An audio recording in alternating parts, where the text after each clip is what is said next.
Bonjour, c'est Jules Lavie pour Code Source, le podcast d'actualité du Parisien. La France peine à recruter des professeurs. Le ministère de l'Éducation nationale a publié un chiffre inquiétant sur le sujet le lundi 8 juillet.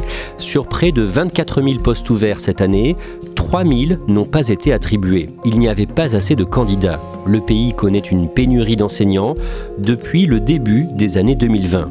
Pour essayer de comprendre pourquoi, Code Source vous propose aujourd'hui le témoignage d'un ancien professeur d'anglais qui a abandonné le métier en juin 2023, William Lafleur, 36 ans, il est au micro d'Ambre Rosala.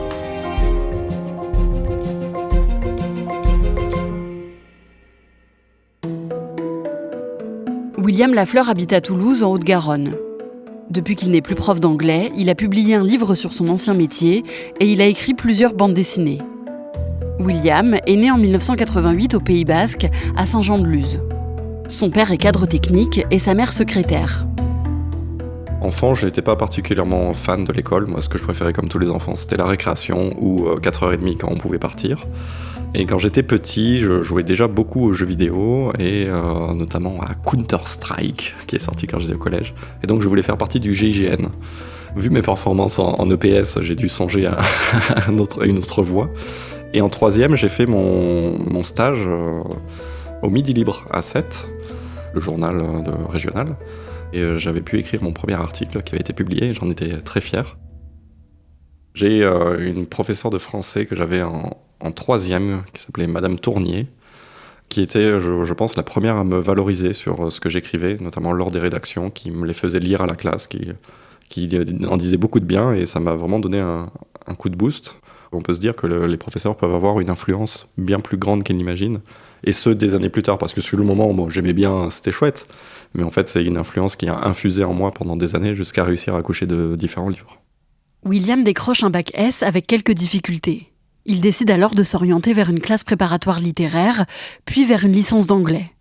Comme il n'y a pas énormément de débouchés professionnels dans cette voie-là, et qu'il veut pouvoir trouver du travail, William s'inscrit en master pour devenir enseignant, le master MEF. Pendant ses études, il part 1 an en Écosse pour travailler en tant qu'assistant scolaire. Et en rentrant, en parallèle de son master, il travaille en tant que surveillant dans un collège à Rennes. À la fin de son master, en 2011, William passe le concours pour obtenir le CAPES, le certificat d'aptitude au professorat de l'enseignement secondaire, qui lui permettrait de devenir prof en collège ou en lycée. Au mois de juillet, alors qu'il est à la vie scolaire du collège où il travaille, il attend les résultats du concours. C'était la toute fin de l'année, on était en train de ranger les tables, de nettoyer la cour, de faire du rangement un peu partout. Et quand j'ai vu que j'étais admis, j'ai pleuré de joie à la vie scolaire de ce collège, parce que je n'y croyais pas en fait. Vu que je l'avais passé pour la première fois et que je travaillais à mi-temps, j'avais pas eu énormément de temps et d'énergie pour m'y consacrer. Et je l'ai eu du premier coup, donc j'étais très très heureux.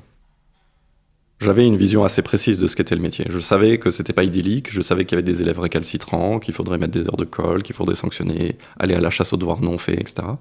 Mais moi, en fait, je me rendais compte à ce moment-là que j'étais redevable de ce système éducatif. Que si j'étais arrivé à Bac+5, c'était grâce à l'école.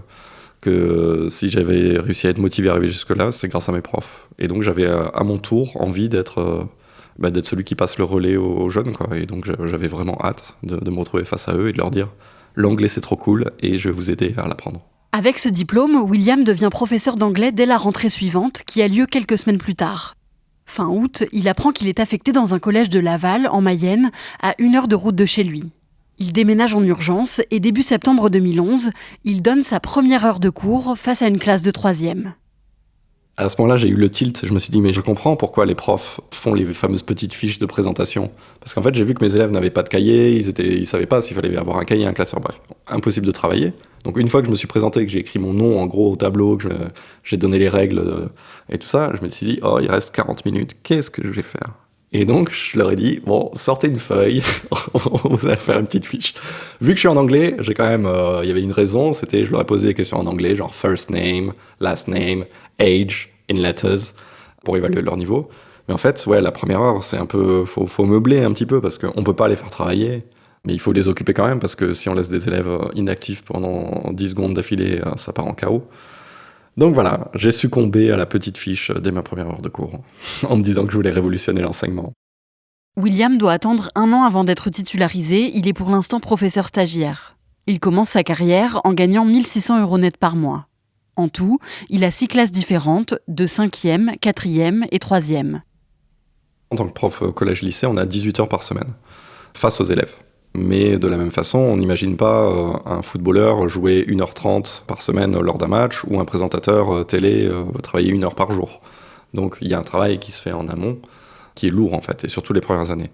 Donc la journée d'un prof stagiaire, ma vie à Laval, c'était la vie d'un no-life. Je ne sortais jamais de chez moi, je préparais mes cours, je cherchais des documents sur Internet, je corrigeais mes copies, ça prenait une éternité.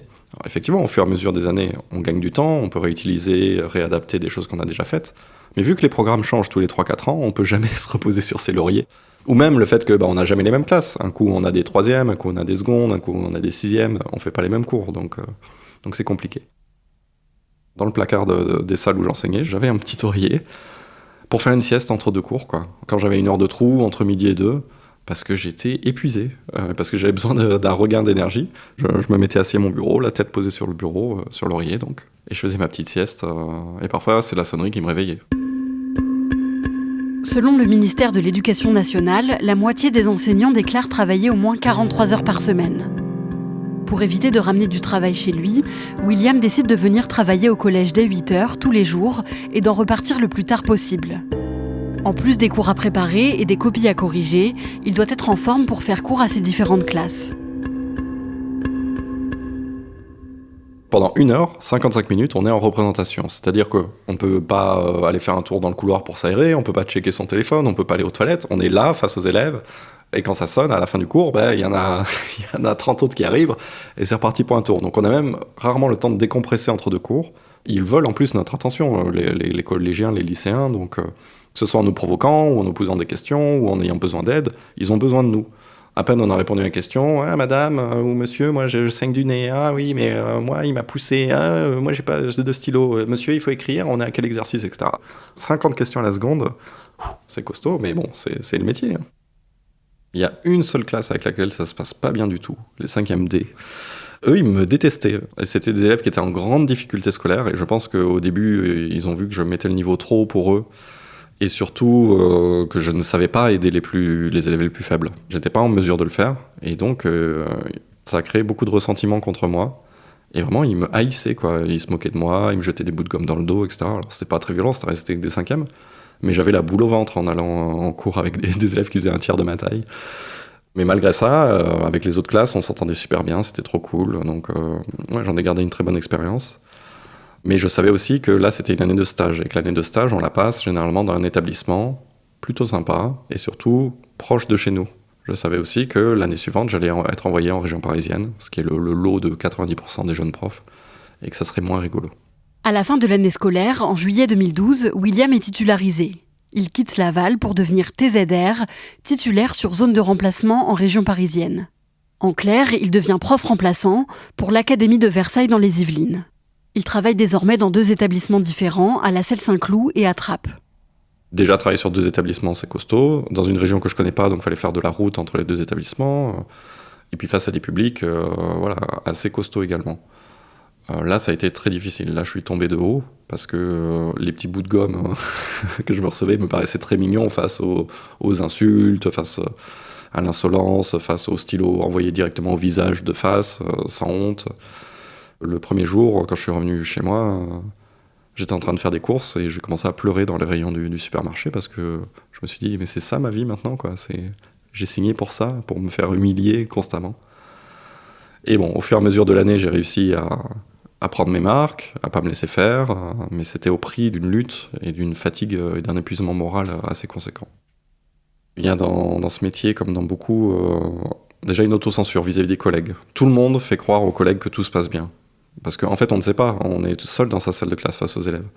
Et donc, il y a cette volonté de garder la face. Parce que vu que tout le monde dit que ça se passe bien, mais on ne veut pas être celui qui dit « Ah ben moi, je galère, moi j'arrive pas à faire cours. Moi, je suis jeune prof, je viens de commencer, mais j'ai pas envie d'être le jeune qui galère alors que tout le monde réussit autour de lui. » Et pareil, j'en parlais pas trop à ma famille ou mes amis parce que je voulais pas les inquiéter, donc je leur gardais les anecdotes marrantes, mais les plus sombres, je les gardais pour moi. Le jeudi 18 octobre 2018, une vidéo sur laquelle on voit une professeure braquée par un de ses élèves avec un pistolet factice en plein cours est postée sur les réseaux sociaux. Tournez votre tête. Tu m'es présent. Mais t'es présent là, mais absent. Tu m'es présent, purée. La vidéo est largement diffusée et de nombreux enseignants dénoncent sur Twitter les violences qu'ils subissent dans leur métier derrière le hashtag Pas de vague. Ce hashtag a émergé pour montrer que le problème, c'était la violence, évidemment, mais c'était le fait que l'institution, à savoir les chefs d'établissement et le rectorat, avaient tendance à passer sous le tapis ces violences, à faire comme si elles n'existaient pas. Et limite, si un professeur essaie de faire remonter le problème, c'est lui qui devient le problème. Et donc, c'est ça le pas de vague, c'est il faut surtout pas en parler, il faut rester silencieux, faire comme si tout allait bien. Une des raisons qui peut motiver ce pas de vague, c'est que l'évaluation des chefs d'établissement, elle se base non pas sur leur capacité à résoudre des problèmes, mais sur leur capacité à ne pas avoir de problème. C'est pas dans leur intérêt personnel de remonter les problèmes au rectorat, par exemple. Et donc, ça veut dire concrètement qu'un élève violent, on va pas l'exclure.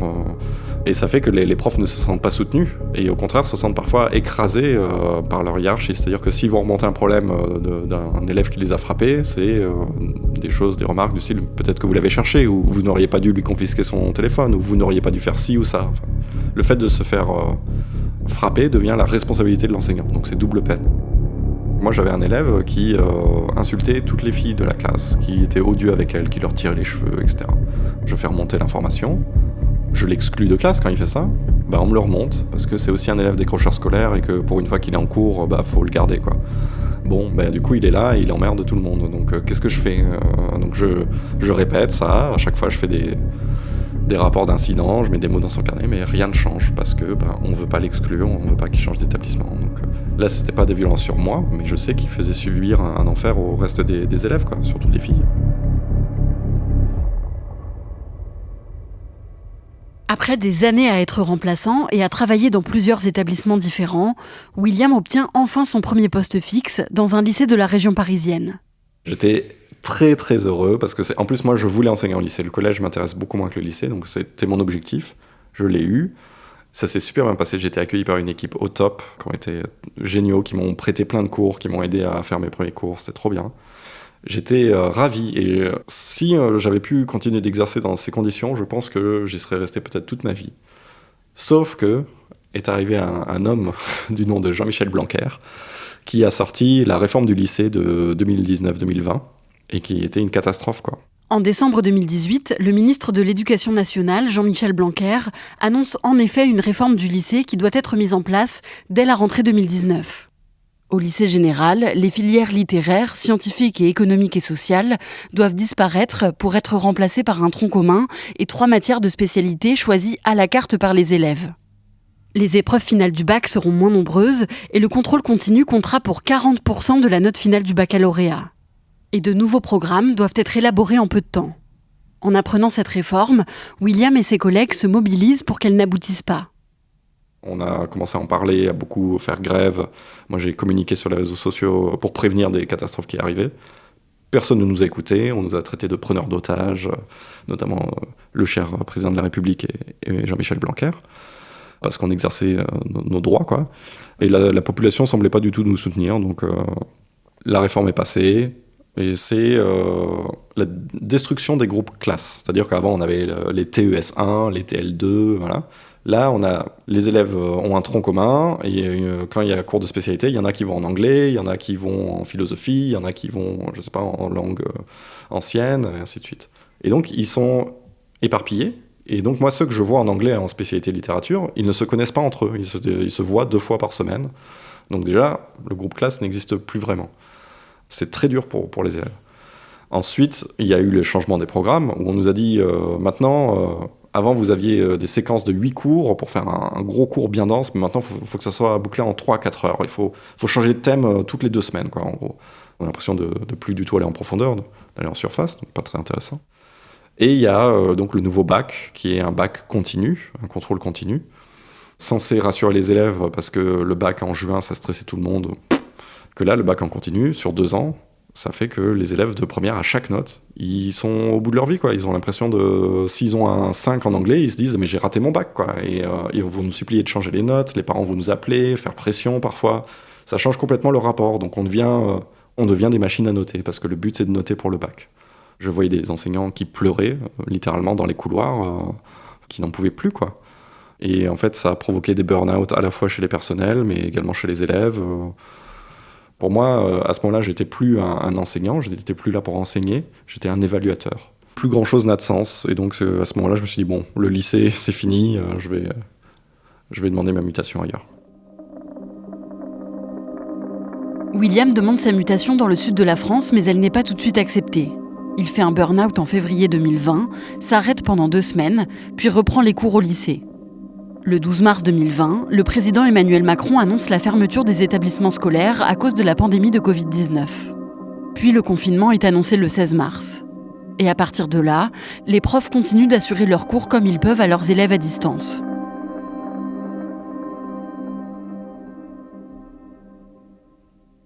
Ça s'est fait du jour au lendemain. Les élèves ne sont pas venus le lendemain en classe. Et c'était soudain, c'était pas préparé. Des injonctions contradictoires entre un ministre qui nous dit à tout le monde « tout va bien, tout est géré » et nous qui n'arrivons même pas à nous connecter sur les plateformes parce qu'ils n'ont rien prévu, ils n'ont rien anticipé. On devait travailler avec notre matériel personnel parce qu'évidemment, l'éducation nationale n'a jamais fourni d'ordi avant cette année-là. Voilà, c'était improvisation totale. Ça a plus ou moins marché. Alors moi, j'avais la chance d'être en lycée, par exemple. En lycée, les élèves ont un téléphone portable, ils ont un ordinateur parfois, donc on peut faire ce qu'on peut. Ils sont plus autonomes en plus, mais sur les 36 élèves que j'avais, il y en a peut-être une bonne vingtaine qui ont complètement disparu de la circulation, quoi. La mutation de William est finalement acceptée. Il est muté à l'Académie de Toulouse et dès la rentrée 2020, il redevient remplaçant dans 2 collèges différents, situés chacun à plusieurs dizaines de kilomètres de chez lui. Quand j'ai quitté le lycée à cause de la réforme du lycée, parce que je voulais changer un peu d'air, parce que vivre en région parisienne, ça m'a jamais intéressé, c'était un peu une dernière chance. Genre, allez, on retente le métier ailleurs, on recommence ailleurs et on voit ce que ça donne. Donc j'arrive à Toulouse, mais une fois que je suis arrivé dans l'Académie de Toulouse, j'ai perdu mes points, je suis revenu à zéro et donc je suis revenu au bas de l'échelle, donc redevenir TZR. Et ouais, ça me convient pas. Je me dis, je vais redevenir TZR pendant 8 ans encore avant d'avoir un poste fixe. Donc, et autant à 23, 24 ans, j'étais dans la fleur de l'âge, je pouvais me déplacer, il n'y a pas de souci. Autant passer 30 ans, j'aimerais bien me construire une vie stable. Avoir une vie de famille, par exemple, et ne pas faire 180 km par jour pour aller au travail. J'ai testé 2 dernières années, et j'ai vu que là, non, c'était fini, que j'avais plus du tout l'amour du métier, que je commençais à devenir aigri, le prof blasé qu'on a tous eu, et que je voulais pas devenir ça, quoi, parce que il faut être bien dans sa peau pour enseigner au mieux aux élèves. Et j'ai vu que la politique, la réforme du lycée que je venais de fuir, on allait avoir une nouvelle réforme du collège qui va tomber l'année prochaine, là. Donc ça va être un nouveau désastre contre lequel les professeurs, à nouveau, hurlent et préviennent, mais qui va passer quand même.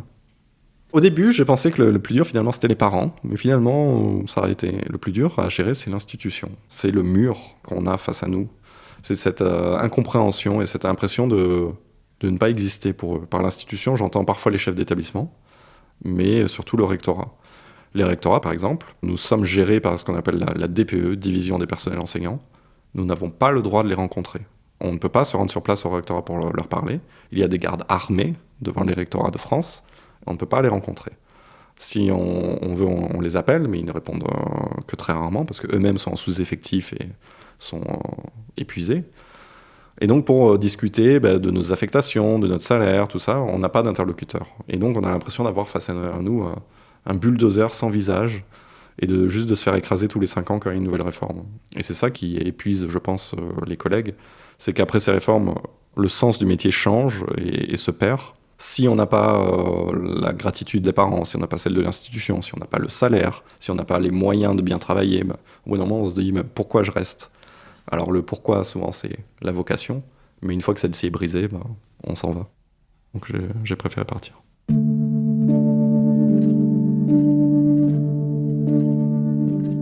En septembre 2022, William décide que ce sera sa dernière rentrée scolaire. Après cette année, il démissionnera du métier. Après 12 ans d'enseignement, il commence sa dernière année de prof en gagnant 2 200 € net par mois. Pour moi, passer 2000 €, c'était pas mal. C'est juste que sur ces 2200 €, vu que je travaillais, on m'avait affecté à 90 km de chez moi, je payais par mois 450 € d'essence et de péage pour aller au travail. Donc bon, mais 2200 € net, ouais, après 12 ans d'enseignement. Et bac plus 5. En fait, je recevais parfois des mails de mes anciens élèves qui me donnaient des nouvelles et qui me disaient « ça y est, j'ai fini mes études ». Voilà, donc on discutait. Ah oui, par curiosité, je leur demandais combien ils gagnaient. Il y en a qui commençaient à 3000 €, 3500 €. Donc j'étais très content pour eux. Mais c'est vrai qu'il y a un problème de salaire chez les profs. Le problème, c'est que dès qu'on se plaint du salaire, on va nous opposer à d'autres qui gagnent moins et en disant « vous avez des privilèges, vous avez les vacances, vous avez les heures de cours, vous avez ci, vous avez ça ». Ce à quoi on répond « mais si c'est un luxe, tout ça, si on a tous ces privilèges, pourquoi est-ce qu'il manque 3000 profs ?» Le 22 juin 2023, William donne son dernier cours. Pour mon dernier cours, j'ai préparé un quiz pour mes élèves, un quiz interactif, donc ils peuvent répondre sur leur téléphone, c'est projeté au tableau, c'est top. J'ai acheté pour 10 € de bonbons, et pas des petits bonbons nuls, des bons bonbons. Et c'était un quiz sur tout ce qu'on avait vu dans l'année, donc voilà, il suffisait de regarder dans son cahier ou de se souvenir, et le premier qui donnait la réponse avait des points, machin. Les élèves étaient à fond, ils se souvenaient de plein de trucs, ça les valorisait trop, ils étaient trop contents, je distribuais les bonbons, machin, trop cool, j'en mangeais aussi de temps en temps. Et à la fin, ça sonne, en plein milieu d'une question, et ils partent tous en courant. Et ils me disent pas au revoir, ils s'en foutent. C'est les vacances, quoi, et bye. Et c'était la dernière fois que je les voyais, et que la dernière fois que j'aurais des élèves. Et c'était ça. À leur place, j'aurais fait pareil. C'est les vacances, ça sonne, on s'en fout du prof. Mais moi, ça m'a un peu brisé le cœur. Et je sais qu'il ne faut pas attendre de gratitude de la part des élèves. Ils comprendront peut-être dans 5 ans, dans 10 ans, peut-être jamais, qu'on était là pour eux. Mais ouais, c'était un peu amer.